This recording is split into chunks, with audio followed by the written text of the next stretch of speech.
tumenye inyigisho za Kiliziya. Urashaka gusobanukirwa n'amahame ya Kiliziya? Waba se ugishidikanya ku nyigisho Kiliziya tugezaho?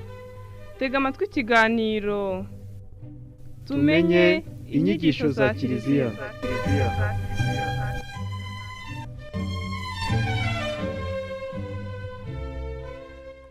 Abavandimwe bakunze ba Radio Maria Rwanda, ijwi rya Gikristo ribaherekeza aho muri hose, nimugire amahoro y'Imana. Kristo Yesu akozwe. Uyu ni wa mwanya wahariwe ikiganiro tumenye inyigisho za Kiliziya. Mu kiganiro cy'uno munsi turibanda ku ngingo irebana n'ubuzima muri Kristo, umutimanama wa muntu.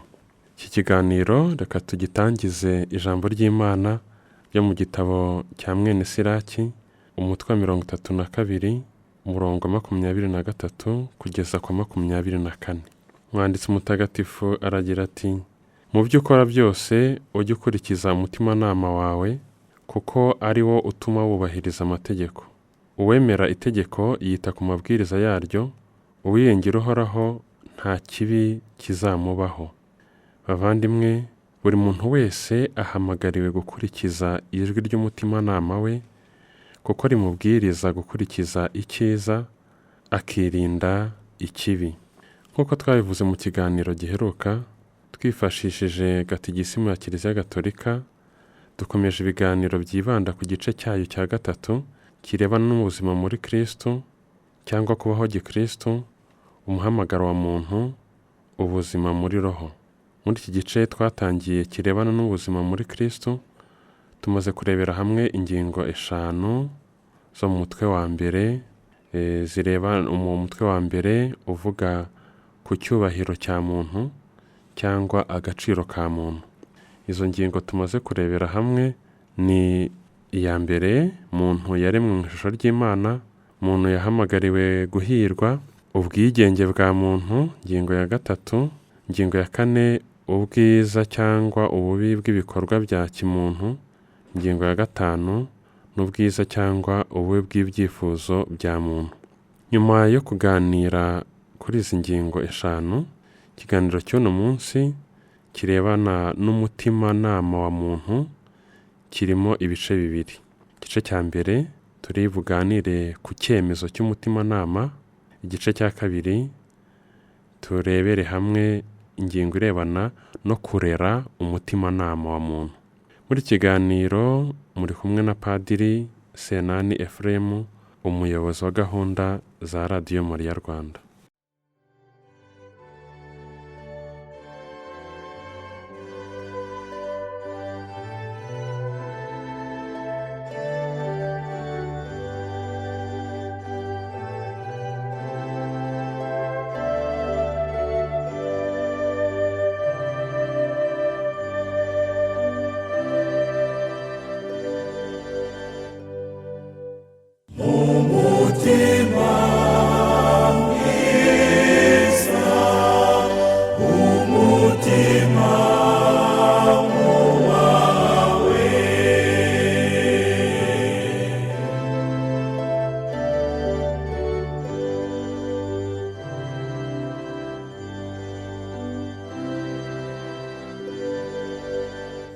Umutima mutagatifu, umutima w'urukundo, umutima ugira impuhwe, umutima nk'uwawe, umutima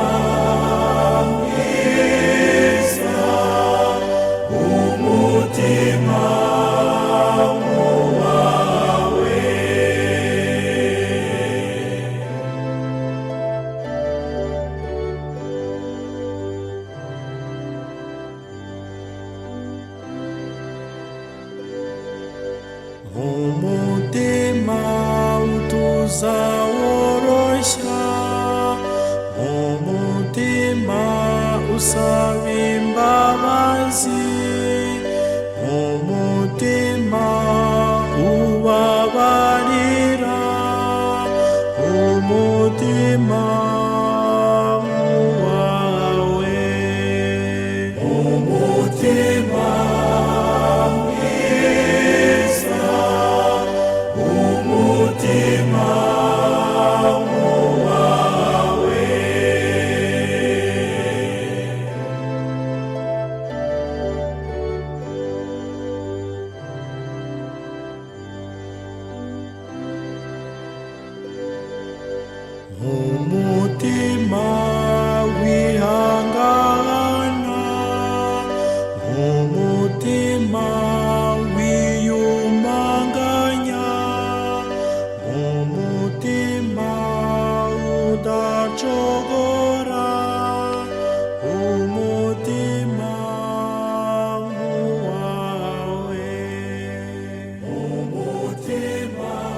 Bavandimwe, nshuti bakunzi ba radiyo Mariya Rwanda, ijwi rya gikristo ribaherekeza aho muri hose, dukomeje ikiganiro tumenye inyigisho za kiliziya, aho no munsi turimo kuganira ku ngingo irebana n'umutimanama wa muntu.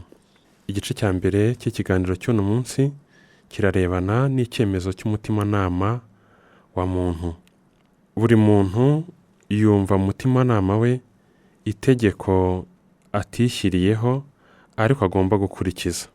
Iryo jwi ridahwema kumuhatira gukunda, gukora icyiza no kwirinda ikibi, igihe kiragera rikumvikana mu mutima we rimubwira ngo kora iki, reka kiriya.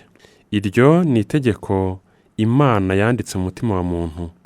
Umutimanama ni igicumbi ndashyikirwa cyangwa cyihishe, ni igicumbi cy'umuntu, ukaba n'ubushyinguro bw'ibanga rye, ni ingoro abanamo wenyine n'Imana, ari naho ijwi ryayo ryumvikana. Mu buryo butangaje, mu mutimanama muntu humvikanamo iryo tegeko ryuzurizwa mu rukundo rw'Imana n'urwa mugenzi wacu. Koko rero, turibuka neza ko Yezu yabumbiye amategeko yose mu itegeko rimwe ry'urukundo, nk'uko Ivanjiri ya Matayo, umutwe wa 22, umurongo wa 35 kugeza ku murongo wa 40 ibivuga muri aya magambo. Maze umwe muri bo wari umwigisha amategeko amubaza mwinja ati, mwigisha, itegeko riruta ayandi ni irihe? Aramubwira ati, uzakunde Nyagasani Imana yawe n'umutima wawe wose n'amagara yawe yose n'ubwenge bwawe bwose. Iryo ni itegeko riruta ayandi, kandi ni ryo rya mbere. Irya kabiri risa naryo, urajya ukunda mugenzi wawe nk'uko wikunda. Muri ayo mategeko uko ari abiri habumbiyemo andi yose n'iby'abahanuzi bavuze. No mu ibaruwa Pawulo intumwa yandikiye Abanyagalati yongera gusubira muri ayo magambo, atwibutsa ko amategeko abumbiye mu itegeko rimwe ry'urukundo, avuga ati, kuko amategeko yose abumbiye muri iri jambo rimwe rukumbi, ngo uzakunde mugenzi wawe nkawe ubwawe. Ijwi ry'umutimanama ribwiriza buri muntu gukurikiza iryo tegeko. Ni ijwi ry'Imana rivugira muri buri muntu wese, ari uwemera ndetse n'utemera. Mu mutima we, muntu yumviramo ijwi ry'umutimanama, igihe kiragera ukamutegeka gukora icyiza no kwirinda ikibi.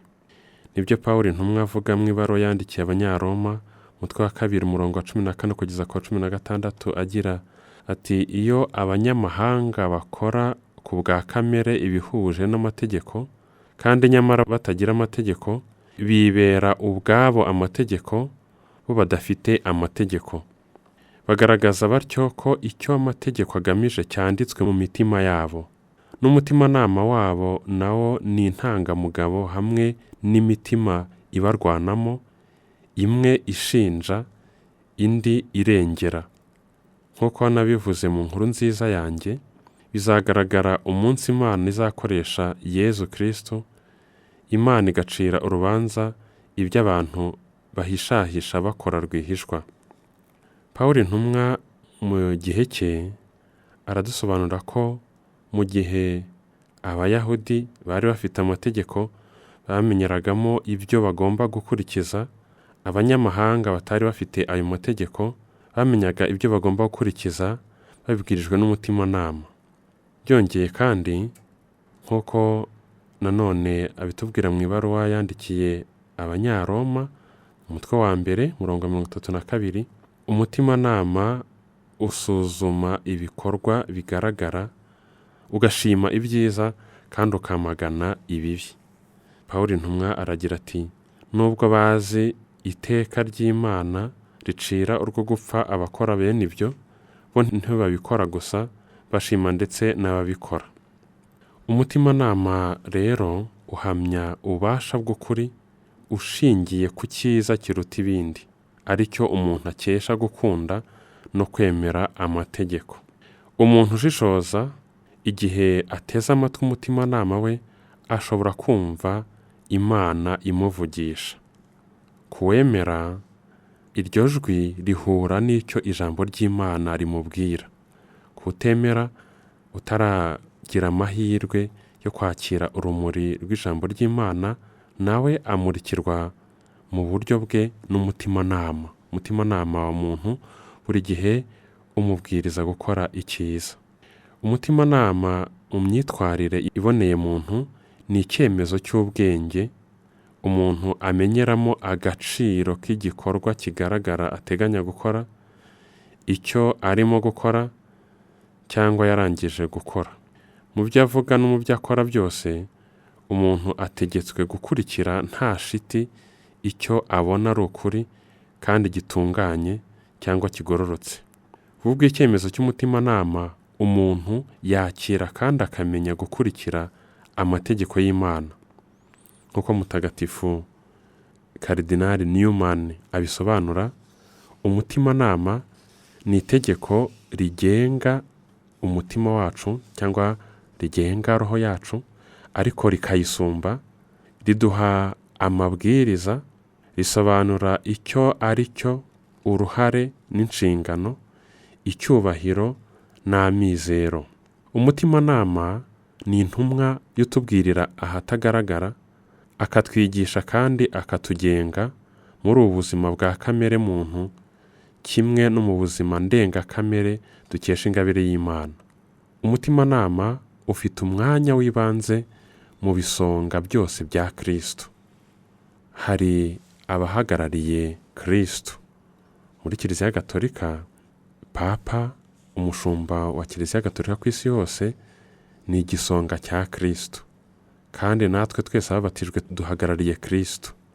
Ariko mbere na mbere ijwi rya Kristo turyumvira mu mutimanama wacu. Niyo mpamvu Mutagatifu Newman avuga ngo umutimanama ufite umwanya w'ibanze mu bisonga byose bya Kristo.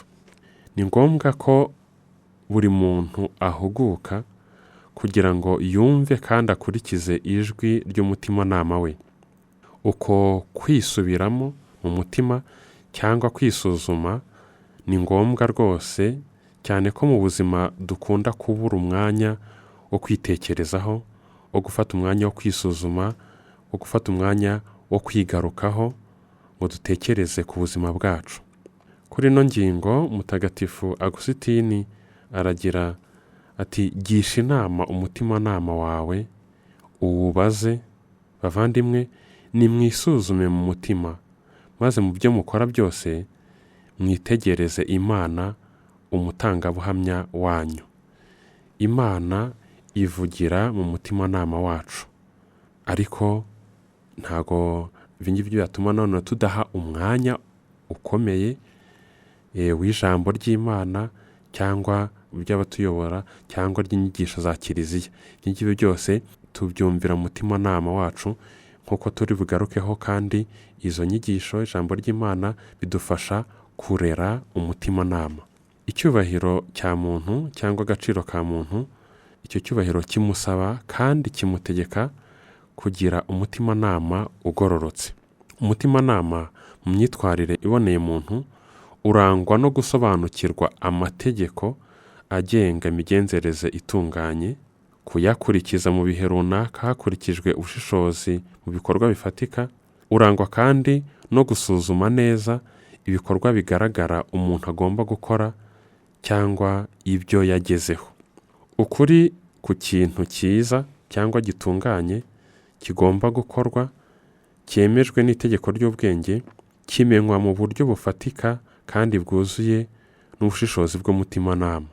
Umuntu uhitamo akurikije ubushishozi nk'ubu bw'umutimanama we yitwa umushishozi. Umutimanama utuma umuntu aba umugenga w'ibikorwa bye. Niba umuntu akoze ikibi, icyemezo cy'umutimanama gishobora kumugumamo nk'umuhamya w'ukuri rusange ku cyiza, kimwe no ku bubi bw'igikorwa yahisemo. Icyemezo cy'umutimanama gikomeza kuba ingwate y'amizero n'imbabazi. Nubwo umuntu aba yakoze ikibi, ariko ijwi ry'umutimanama rikomeza kumwibutsa, rimubwiriza icyiza yagombye gukora kandi n'ububi bw'igikorwa yahisemo gukora. Ariko kandi iryo jwi ry'umutimanama rikamuha amizero, rimwibutsa ko Imana ibabarira, rimwibutsa gusaba imbabazi n'ibindi. Mu guhamya icyaha cyakozwe, icyo cyemezo cy'umutimanama cyibutsa no gusaba imbabazi. Cyibutsa kandi icyiza kigomba gukomeza gukorwa n'imigenzo myiza igomba guharanirwa ubudahwema kugerwaho hamwe n'ububasha bw'ingabire y'Imana. Iryo jwi ry'umutimanama rituma umuntu mu byo yakoze byose atiheba ngo ajye kure, akibuka ko Imana ibabarira.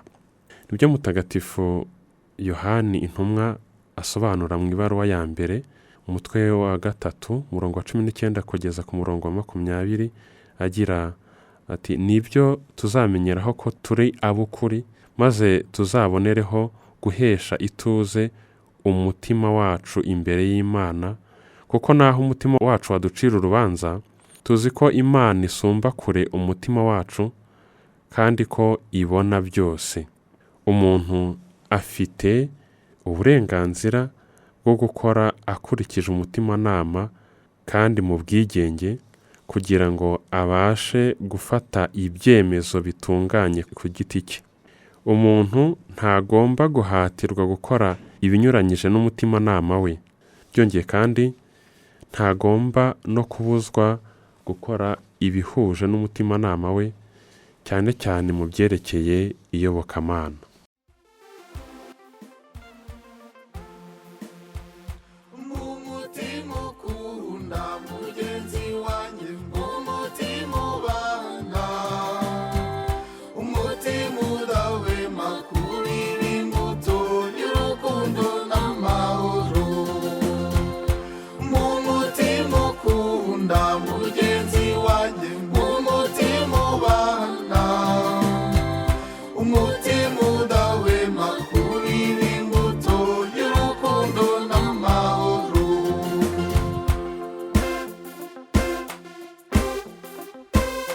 Soko y'urukundo nshaka gukunda abo wamaye umukiro ukomeye, yumara iyo nyota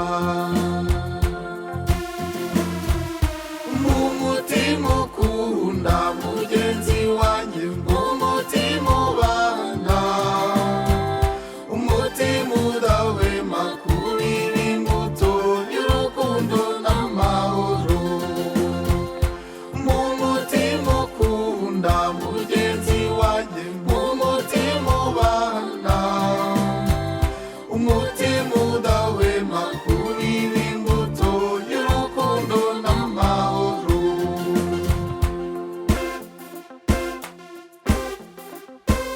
Ngwino ubane nanjye nkwihaye wese, maze ujye umbatura nkuri igikwiye, yumara iyo nyota mu mutima ukunda mugenzi wanjye, mu mutima ubana, umutima udahwema kurira imbuto y'urukundo n'amahoro. Mu mutima ukunda mugenzi wanjye, mu mutima ubana, umutima udahwema kurira imbuto y'urukundo n'amahoro.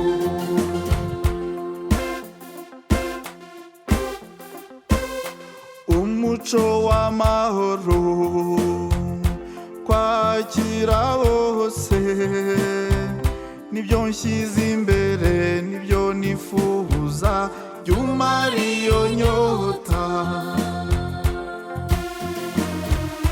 mu mutima ukunda mugenzi wanjye, mu mutima ubana, umutima udahwema kurira imbuto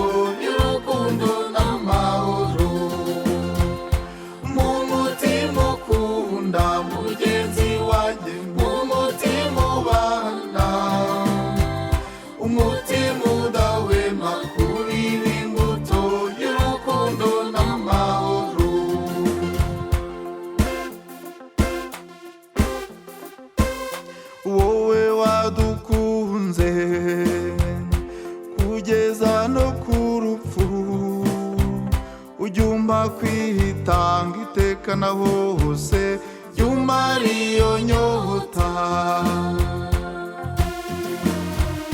Mu mutima ukunda mugenzi wanjye, mu mutima ubana, umutima udahwema kubira imbuto y'urukundo n'amahoro. Mu mutima ukunda mugenzi wanjye, mu mutima ubana, umutima udahwema kubira imbuto y'urukundo n'amahoro.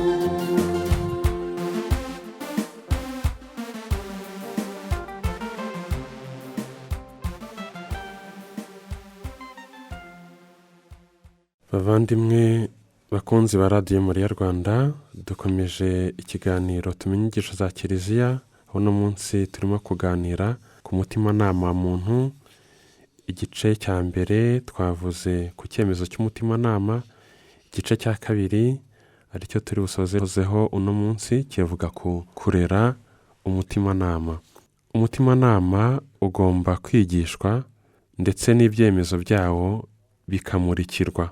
Umutimanama warezwe neza uba ugororotse kandi urangwa n'ukuri. Umutimanama warezwe neza ufata ibyemezo ukurikije ubwenge, bikaba bihuje n'icyiza nyakuri kigomba gukorwa nk'uko Umuremyi abishaka.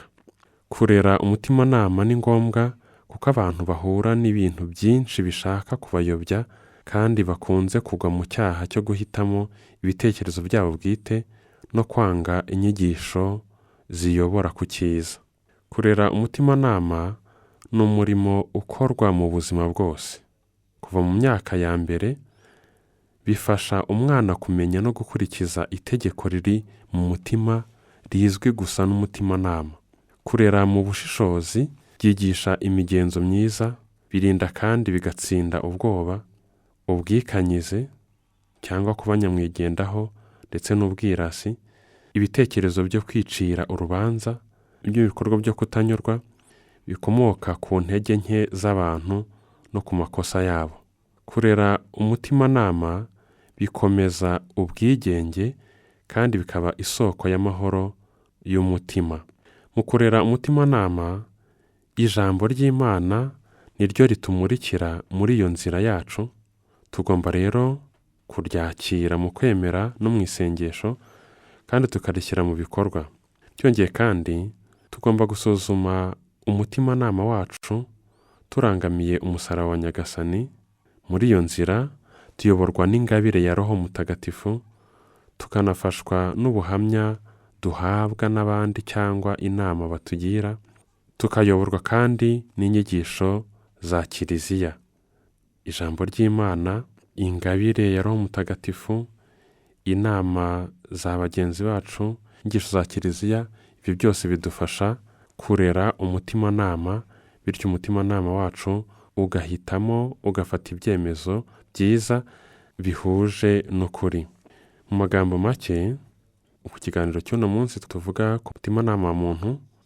Twavuze mu bice bibiri, icyemezo cy'umutimanama no kurera umutimanama. Twavuga ko umutimanama ari igicumbi ndashyikirwa cy'umuntu, ni ingoro abanamo wenyine n'Imana, ari naho ijwi ryayo ryumvikana.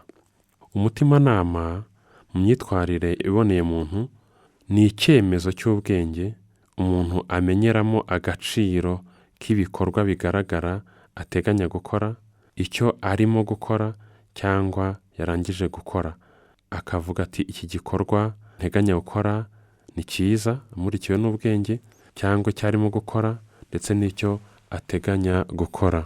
Mu kurera umutimanama, ijambo ry'Imana niryo ritumurikira. Umuntu wakoze ikibi, icyemezo cy'umutimanama gikomeza kumubera ingwate yo kwisubiraho ndetse no kwizera.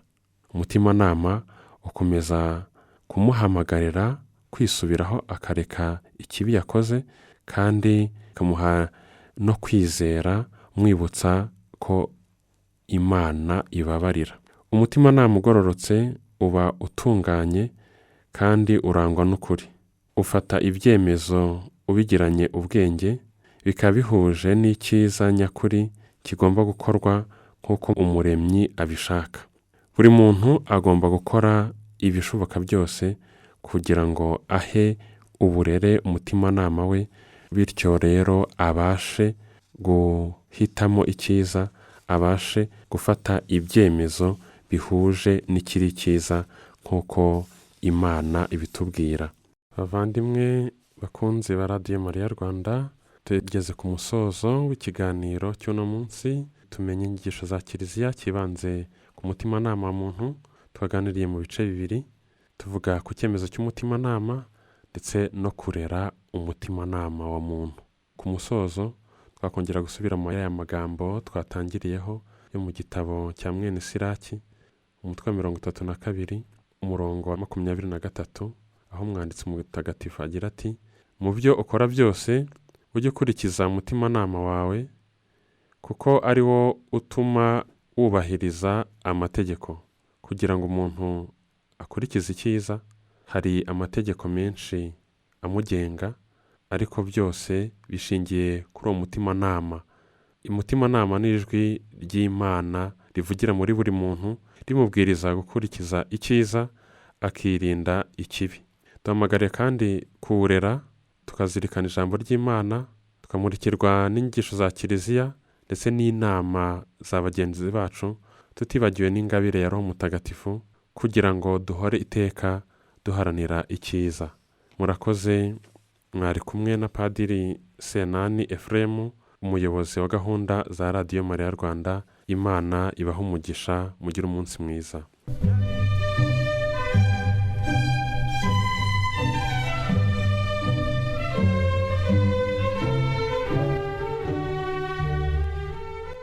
Tumenye inyigisho za Kiliziya. Urashaka gusobanukirwa n'amahame ya Kiliziya? Waba se ugishidikanya ku nyigisho Kiliziya itugezaho? Tega amatwi ikiganiro Tumenye inyigisho za Kiliziya.